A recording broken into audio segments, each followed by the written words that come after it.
The story opens up as Angel Monica and her strict but kind supervisor Tess are having a conversation. The two are on a boat in the middle of a lake and Monica appears to be visibly uncomfortable. That is because she is seasick and has never had to work near a large body of water before. Tess encourages her to take control of her fear because the next assignment will require her to be close to this very lake that they are currently on. The scene shifts to the residential part of the town where a local council member named Carter Evans is filming a promotional video. Carter is running for the post of U.S. Senator and nearby, his wife Angela Evans watches him with pride. She obviously loves him, but for some reason she refuses to be in his campaign videos. Moments later, Angela meets her new neighbor, Monica, who recently moved to the home right next to the Evans. The two women introduce each other and talk about general things like their hobbies. Monica realizes that Angela visits the local lake every afternoon, where she simply sits on a boat and relaxes. She also works at a local school as a teacher and is involved in various charities. Since the school needs volunteers, Angela asks Monica if she would be interested in a teaching job. The latter is absolutely delighted by the idea and accepts the offer. That very afternoon, Carter and Angela have a little argument. He wants Angela to be by his side during a campaign lunch. She, on the other hand, strictly refuses to participate in such public events. She then gets dressed up and leaves the house in a hurry. Monica watches on from the neighboring house as Angela drives away to the lake once more. Shortly afterwards, the angel uses her powers of invisibility and follows Angela to the lake. She sees that Angela is good friends with Landon, the man who runs a boating company by the lakeside. Angela even helps him write a letter to his estranged daughter. After renting a boat, Angela makes her way to the middle of the lake. She sits silently, rocking side by side and doing nothing but thinking. It is obvious that Angela is deeply troubled by something. Later that evening, she finally returns home after spending the whole day at the lake. Monica sits on the roof of her new home, completely unnoticed by the humans. She watches on as Angela gets out of her car right in front of her home. But before she can go in, a tall, white man whistles at her and gestures to her to come to him.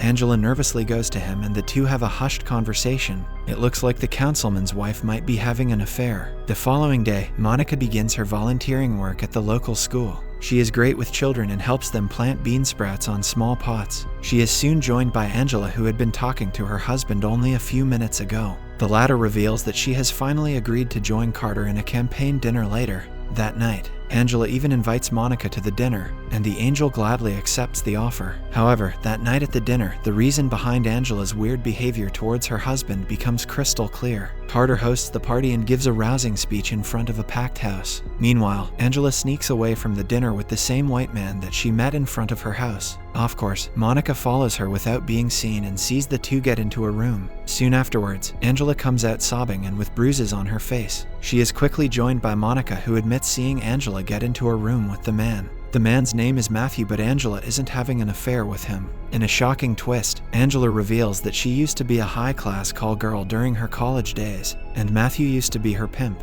She grew up in a very poor household and Matthew honey trapped her into sleeping with his friends for money. This whole gig lasted only a year, but ever since Carter began appearing on the news, Matthew has been blackmailing her for money. Shocked, Monica urges Angela to tell her husband the truth, but the latter cannot bring herself to do so. Monica, nonetheless, magically fixes her bruises, and the two women rejoin the party. In the following few days, the blackmailing continues. Matthew even calls Angela's home and threatens her to give him more money. Angela, as always, complies with it and then heads to the lake to drown out her worries. A few days later, Monica comes with a plan to save her friend from getting continuously ripped off. She suggests Angela to track down Matthew's whereabouts and confront him. She points out that even if Matthew reveals the truth, it will look like a random man trying to defame a political candidate's campaign. So, Angela follows this plan and confronts Matthew face to face. She boldly points out that it is her word against his and people will choose to believe her. However, to her utter shock, Matthew has clicked several pictures of her in compromising positions. With this proof, he can expose her anytime he wants. And for her insolence, he asks her to hand him $12,000 by the next day. Unfortunately, things get even worse for Angela as later that evening Carter asks her to give him the complete rundown of their campaign's funds. She has been siphoning money off of the camping to pay Matthew, and now her secret will surely come out.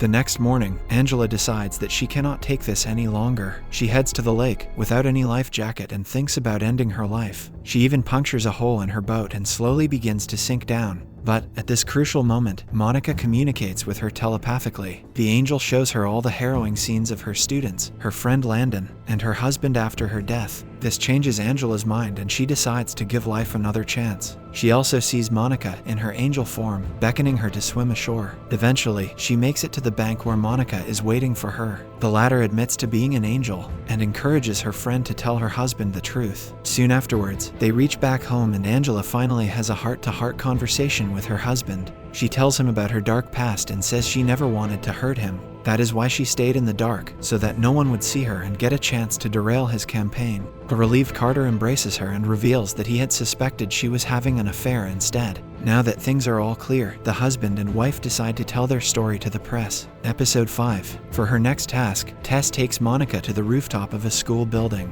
There, the two angels talk about the world which is changing at a rapid pace. With the onset of the internet age, everyone is busy modeming, downloading and escaping to the internet to forget about their worries. Anyone can talk to anyone in any corner of the world. However, this has also made people alienated from their own selves. Nonetheless, the two angels watch a young high school student, Cassie, who is playing a flute by the school's entrance. As the camera pans slowly downwards, we see that she is pregnant. The scene then shifts to a hospital where Cassie is brought in as she is going into labor. Of course, Monica is present at the scene, and this time she is the nurse who will help the young girl through the difficult process. Monica tried to calm down the young girl and tells her that soon she will be holding a baby in her arms. However, Cassie says that she won't be holding the baby, a remark that worries our angel. As the excruciating minutes pass by, Cassie starts to feel the pain of labor. She begins to panic and blabbers that she can't do this. Monica grabs her hand and says she noticed a flute in her bag. The high schooler replies that she plays in a choir and has always loved classical music. Using this information, Monica tells her to imagine the music, the flutes, percussions, guitar, and the crescendos of an exhilarating tune. This helps the teenager to calm down and she gets back on track to deliver the baby. Cassie also tells Monica that the father of her baby, Josh, plays in a heavy metal band. Outside the room, Cassie's mother, Louise, and her best friend are waiting for the good news. It is then that we are shown a middle-aged couple, the Feldermans, who are talking to Louise. They are here to adopt the baby as soon as it is born.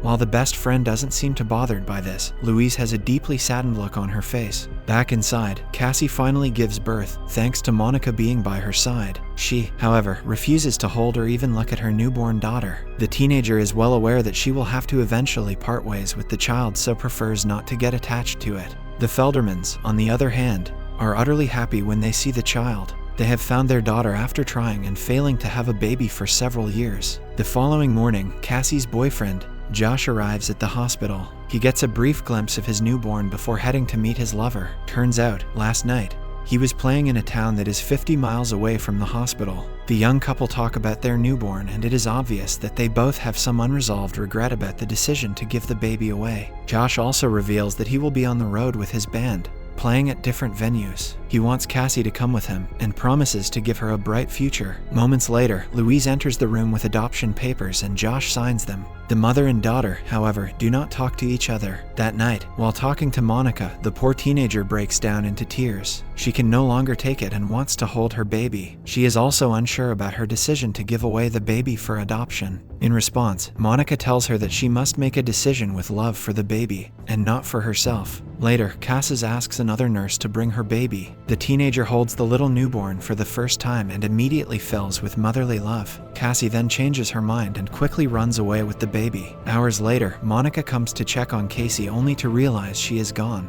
This news also reaches Louise and the Feldermans, who are worried that Cassie might not give up the baby. On the other hand, the teenager doesn't have enough money to reach the town where Josh is playing with his band. Fortunately for her, Monica arrives in her car and says she is headed the same way. The two then drive off, while Tess also keeps watch over the mother and child. This is when things start to go all wrong and Cassie's young age reflects in her decision-making. Exhausted, she falls asleep in a motel, not realizing that her baby is getting cold and is getting sick. Outside, the two angels who are keeping watch on the mother and daughter are visited by Adam. He is the angel of death and only appears when someone is about to die. Monica immediately realizes that the baby is seriously ill and needs urgent medical help. Seconds later, she uses her magical abilities and appears to young Cassie in her dreams. Monica gently urges her to immediately take the child to the hospital. The teenager wakes up and obliges, but once she is in the hospital, truth starts to sink in. Cassie begins to realize she is not ready for the rigors of motherhood.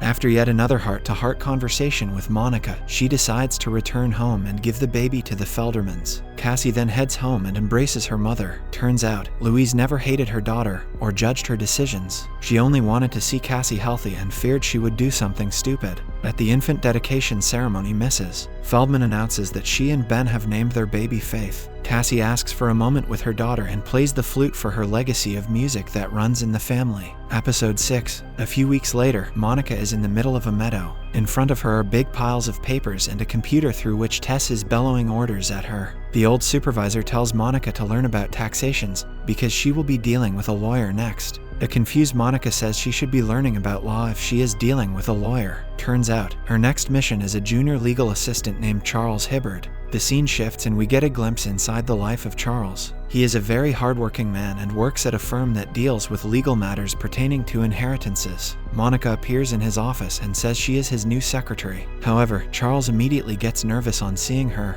He thinks that the firm has given him a secretary because they think he is not doing a good job. It is obvious that Charles deals with constant nervousness and panic attacks. Nonetheless, the junior lawyer shows Monica around his office. The walls are adorned by framed documents which have signatures of various historical figures. Charles takes real pride in showing off his collection, but their chat is interrupted by the firm's senior lawyer. He hands Charles his first task for the day: track down a woman named Robin Dufresne and hand her a check of $200,000. Apparently, Robin's deceased uncle had left that hefty sum of money in his will. Following this, Charles and his new secretary, Monica, head to a roadside trailer. There, they find a rather happy-go-lucky Robin who seems to be having a blast, despite living in such bare minimum levels. They hand her the check, make her sign some papers, and head back to the office. Unfortunately, a few hours later, the senior lawyer delivers bad news. The woman that Charles gave the money to happens to be the wrong Robin Dufresne. In fact, the real Robin Dufresne is right there with the senior lawyer. She wants her money back or else she will sue the entire firm.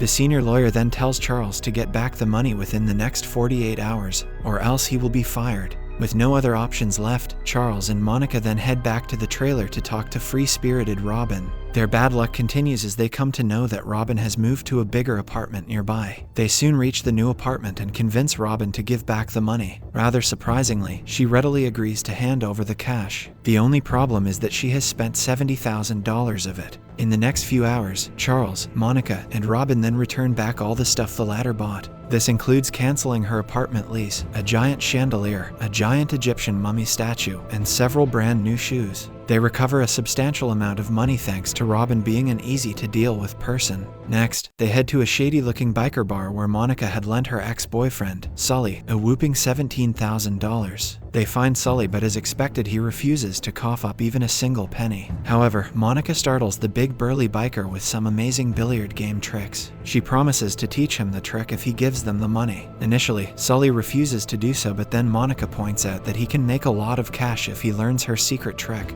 This changes his mind and he tells them to wait until 3 a.m. Sully plans to use Monica's trick shot to bet and earn a lot of money. In the meantime, Charles and Robin spend time in the back room of the bar. Turns out, this was what the Angels always wanted. According to Tess, Charles is a hypochondriac with an imagined heart condition. He has lived his entire life in fear of rejection, of failure, and of death. He has buried himself with work and refused to live life. Tess wants him to fall in love with Robin and learn to enjoy his time. As planned, their plan seems to be working. Charles and Robin have an intimate conversation and share their childhood stories. She grew up in an orphanage and he has a secret hobby of collecting rare signatures. However, when they come out of the back room to collect the money, Sully betrays them. This forces Monica to use her angelic powers to scare Sully and his friend. They eventually give back the $17,000 and run away. Now, they only have to get back the last $20,000, but Robin has spent that for the renovation of the orphanage she grew up in. Charles, now motivated by the words of Monica, refuses to get the money back from the orphanage. Instead, he offers to cover it up by selling his authentic Alexander Hamilton signed expense book. With the money repaid, he confesses his love to Robin and the duo decide to start a new and exciting life ahead. Subscribe for more videos like this, turn on the notification, and leave 1,000 likes or 100 comments if you'd like us to continue part 3. Thank you.